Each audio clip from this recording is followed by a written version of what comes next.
छत्रपती संभाजीनगरमधील बाल सुधार गृह प्रकरणी मुख्यमंत्री देवेंद्र फडणवीस यांनी मोठा निर्णय घेतलाय।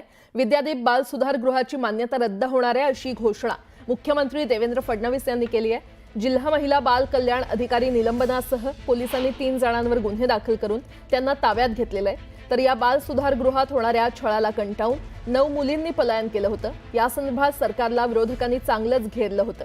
त्यानंतर मुख्यमंत्र्यांनी या संदर्भातली घोषणा केली आहे। असं असलं तरी राज्यातल्या इतर सुधारगृहांची तपासणी करण्याची मागणी नागरिकांकडून केली जाते।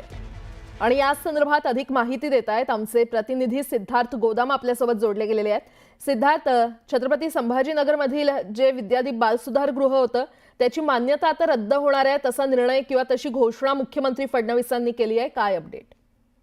निश्चितपणे विद्यादीप बालगृहाबद्दल सरकारने अत्यंत सकारात्मक पावलं उचललेले आहेत। एक तर सर्वप्रथम काल सभागृहामध्ये मुख्यमंत्री देवेंद्र फडणवीस यांनी विद्यादीप बाल सुधार गृहाची मान्यता रद्द होणार असल्याची घोषणा केली। दुसरी महत्त्वाची गोष्ट रात्रीतून अशी घडलेली आहे की या बाल सुधार गृहाच्या अधीक्षिका आणि 2 महिला कर्मचारी या तिघांवर गुन्हा दाखल करून त्यांना अटक सुद्धा त्या ठिकाणी करण्यात आलेली आहे। एकंदरीतच 30 जून रोजी या विद्यादीप बाल सुधार गृहातून 9 मुली ज्या छळाला कंटाळून बाहेर पळून गेल्या होत्या आणि त्यांनी कोर्टात जाऊन आपली व्यथा मांडण्याचा प्रयत्न केला, मात्र पोलिसांनी त्यांना ताब्यात घेतलं आणि त्यानंतर चौकशी समितीसमोर या 9 मुलींनी जे काही जबाब दिले ते अत्यंत हादरवणारे होते, संतापजनक होते।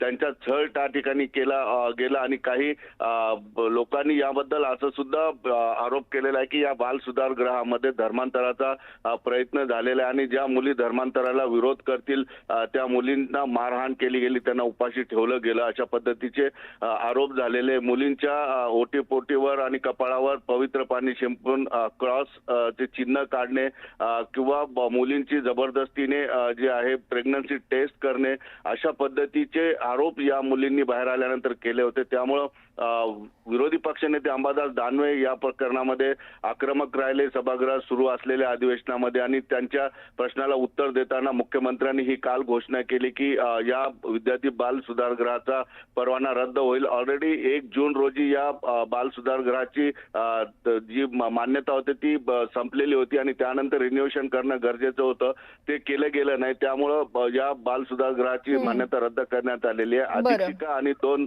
सेविकांना सुद्धा अटक करण्यात आलेली। ठीक आहे सिद्धार्थ, धन्यवाद या संपूर्ण माहितीसाठी।